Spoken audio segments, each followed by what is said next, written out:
O combate ao abuso e à exploração sexual de crianças e adolescentes precisa ter voz. Para colaborar com a causa, a Câmara Municipal de Vacaria, por meio do Projeto de Lei Executivo 55 de 2021, autorizou o repasse de verba do Poder Legislativo no valor de R$50 mil para a contratação de uma psicóloga para atender os menores vítimas de violência na Delegacia de Proteção à Criança e ao Adolescente de Vacaria.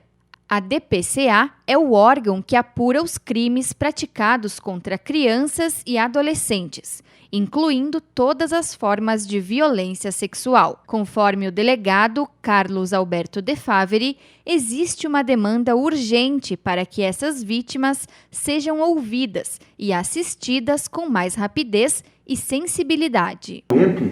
Em torno de 800 ocorrências apuradas pela DPCA.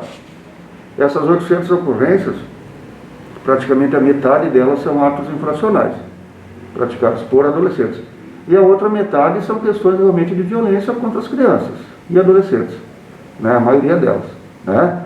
E existe, então, maus tratos, existe lesão corporal, existe crime de ameaça, existem crimes contra a vida, né? Contra a saúde das crianças, existem esses casos de abuso sexual. Em Vacaria, além da delegacia especializada nestes casos, estão envolvidos no processo de investigação e acolhimento diversas outras frentes de trabalho. O Conselho Municipal dos Direitos da Criança e do Adolescente, o CONDICA, o Conselho Tutelar e o Centro de Referência Especializado de Assistência Social, o CREAS, operam de maneira integrada para conhecer e adotar as providências de urgência, assim como apurar e amparar as vítimas. Entidades como a Casa Lar Vila Divina Providência complementam essa rede de proteção às crianças e adolescentes que precisam de acolhimento. O levantamento feito então pelo Conselho Tutelar, a gente verificou que no ano de 2020 aconteceu uma denúncia a cada 10 dias, né? Um número muito elevado para o nosso município. E como é que funciona então essa dinâmica da denúncia, né? A pessoa pode ir até o Conselho Tutelar, né? Ou pode fazer através do Disque 100 ou dos telefones que o Conselho dispõe, né? E através disso a gente inicia uma investigação, como se fosse realmente uma parte policial, só que no Conselho. A gente vai verificar quem seria o suposto abusador, certo? Então a gente vai verificar se a mãe é conivente, se a mãe ela concorda com isso que está acontecendo, se ela sabe disso, né? Para verificar se essa criança está em situação de risco no ambiente familiar. Então a gente vai buscar essa criança, a gente vai fazer um exame preliminar, a gente vai levar essa criança até a UPA ou até o hospital, fazer um exame preliminar, ver se o médico verifica de antemão já que está acontecendo alguma violência sexual. Sendo verificada isso, imediatamente a gente vai para a delegacia de polícia fazer um registro de ocorrência. E a partir dali a gente vai verificar então esses outros quesitos, se a mãe sabe, se a mãe é conivente, para ver se essa criança tem que sair desse âmbito familiar ou se o agressor, que é o certo, né, o agressor tem que sair desse âmbito familiar. Os parceiros nossos no atendimento à criança é o Conselho Tutelar, que nas suas visitas observa alguns casos e faz a denúncia. São as professoras nas escolas que percebem um comportamento diferente no seu aluno e também denunciam. Os agentes de saúde também, né, nos postos de saúde, nas unidades de saúde também prestam um grande apoio aos serviços, porque eles observam as famílias e as famílias muitas vezes têm vínculo, né, com esses agentes de saúde, com esses professores, elas contam, aí eles acabam denunciando. A violência sexual contra crianças e adolescentes é uma das formas mais assustadoras de violação da integridade e da dignidade do ser humano. É por isso que existe o Dia Nacional de Combate ao Abuso e à Exploração Sexual de Crianças e Adolescentes, sempre em 18 de maio. Instituído pela Lei Federal 9.970 de 2011, é uma conquista que marca a luta pelos direitos humanos dessas pessoas no território brasileiro. O objetivo da data é mobilizar, sensibilizar, informar e convocar toda a sociedade a participar dessa luta. É uma data que nos faz pensar, parar pensar em tudo isso que está acontecendo nos casos diários que a gente acaba ficando sabendo pelas mídias, né? Então tem esse dia já, há mais de 20 anos nós temos esse dia, que é o dia para a sociedade parar e pensar e não fazer de conta que isso não existe, né? Infelizmente, o dia 18 de maio ele está sendo cada vez mais atual, principalmente nesse momento de pandemia que estamos vivendo, né, onde os casos têm aumentado consideravelmente. Por quê? Porque a nossa criança ela está cada vez mais desprotegida, né? Ela está cada vez mais à mercê. Hoje em dia nós não temos mais a escola, que era nosso parceiro, para apontar e denunciar os casos que acontecem, né? Então, esse momento ele está sendo muito difícil para toda a rede de proteção da criança e do adolescente do nosso município e de todo o país, né? Na região dos Campos de Cima da Serra, 80% dos casos estão concentrados em Vacaria. Porém, os fatos, nomes dos envolvidos, a apuração e até a prisão dos autores não podem ser divulgados pela polícia, a fim de preservar a dignidade da vítima e de sua família. Infelizmente, em razão disso, os casos passam despercebidos pela sociedade, e é exatamente por isso que o dia 18 de maio se mostra tão importante para a conscientização e enfrentamento do problema. Casos que envolvem crianças e adolescentes, eles estão ao abrigo do sigilo, né? Por própria disposição do Estatuto da Criança e do Adolescente. Mas eles existem e são apurados diariamente. Inclusive, agora, de fevereiro para cá, nós tivemos uma incidência bastante grande, nos chamou a atenção, né? Inclusive, nós pontuamos alguns casos, assim, são violências sexuais de todo tipo, desde o toque, desde de carinhos lascivos, até atos realmente físicos mais fortes, né? Então, só que isso não vem à tona, porque nós não divulgamos, né? Quando executamos as prisões, nesses casos, nós também não divulgamos, porque de uma forma ou de outra a vítima acaba sendo exposta, né? A experiência dos órgãos responsáveis mostra que a maioria dos casos ocorre dentro do próprio núcleo familiar, mas não exclusivamente. Os casos que nós atendemos aqui, 70% dos casos de abuso e violência sexual é cometido nas meninas, tá? Mas os meninos também sofrem abusos, 30% seriam meninos.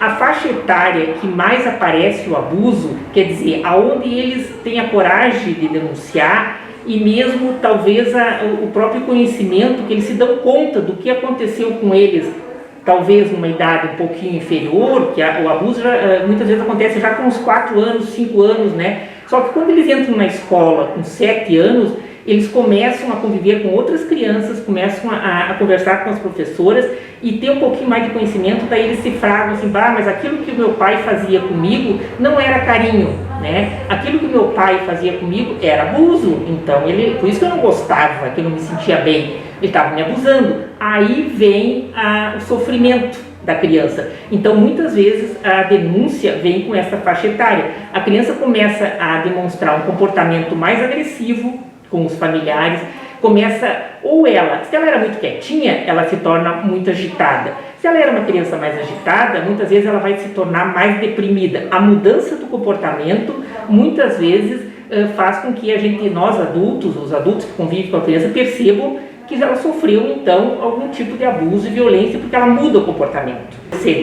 Então, por isso que é importante essa parada, para que a gente consiga, agora no momento de pandemia, a gente não consegue assim, fazer mais eventos, fazer uma mobilização maior, né? Mesmo porque as escolas estão fechadas, os projetos sociais estão fechados.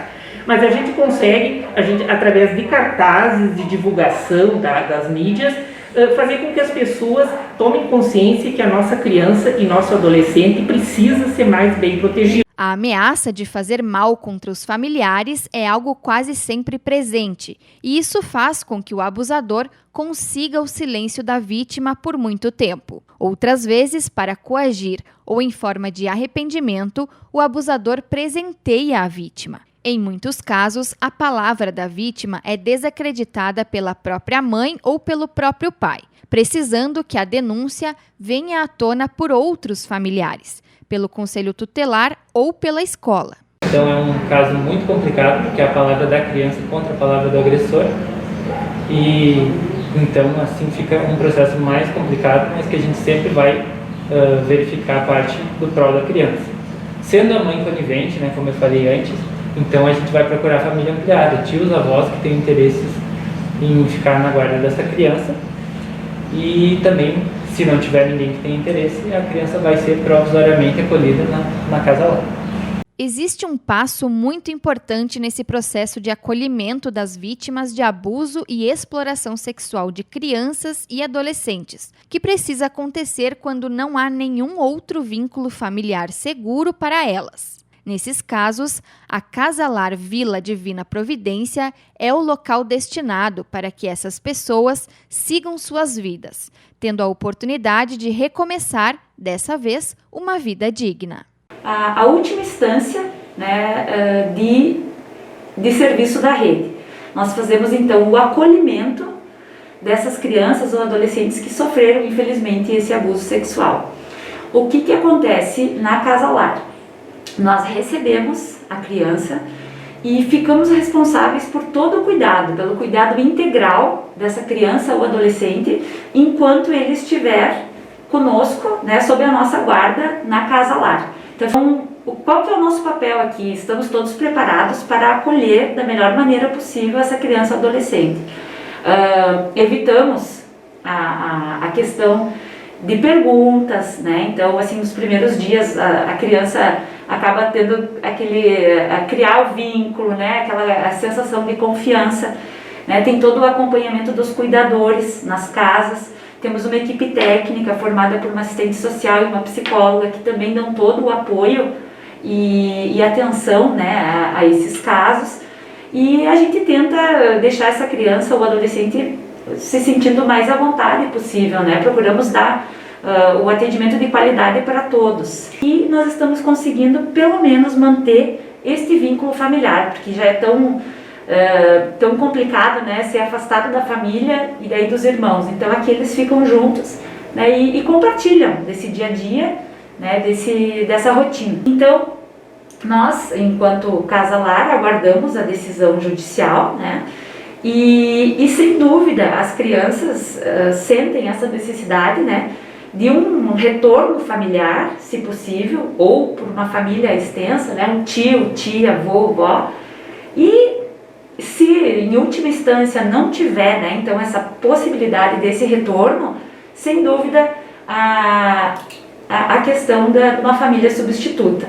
Eu acho que isso é muito importante, né? Nós tentamos fazer assim, ao máximo esse papel de família para eles, mas sem dúvida eles almejam, né, esse encontro, né? Eles buscam esse final, né? Em 2017, a Lei Federal 13.431 introduziu diversas alterações no Estatuto da Criança e do Adolescente, com inovações na assistência e proteção dessas vítimas ou das testemunhas. Essa lei avançou e estabeleceu direitos e garantias para elas, permitindo inclusive a criação do depoimento e escuta especializada, como forma de diminuir os danos e evitar a revitimização. Essa lei, ela criou uma série de mecanismos de proteção à criança e ao adolescente na fase de investigação e na fase do processo.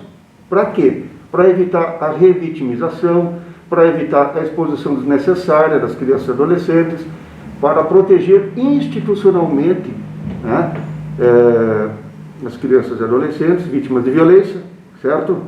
Então, essa lei trouxe vários mecanismos e, dentre eles, ela fez alterações em relação à investigação de vítimas, crianças e adolescentes vítimas de violência. E uma dessas alterações foi a criação do depoimento especial, foi a criação da escuta especializada. E o que mais nos afeta aqui na fase de investigação é justamente a escuta especializada.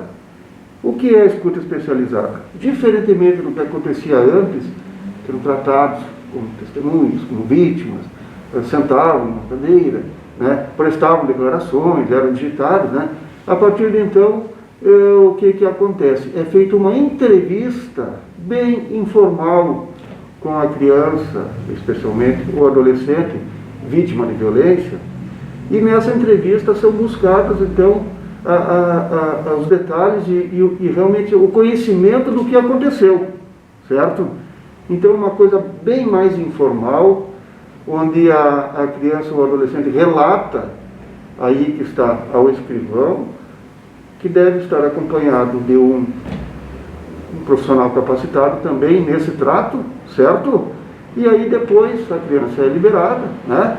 E é feito um auto, então, com tudo o que foi relatado.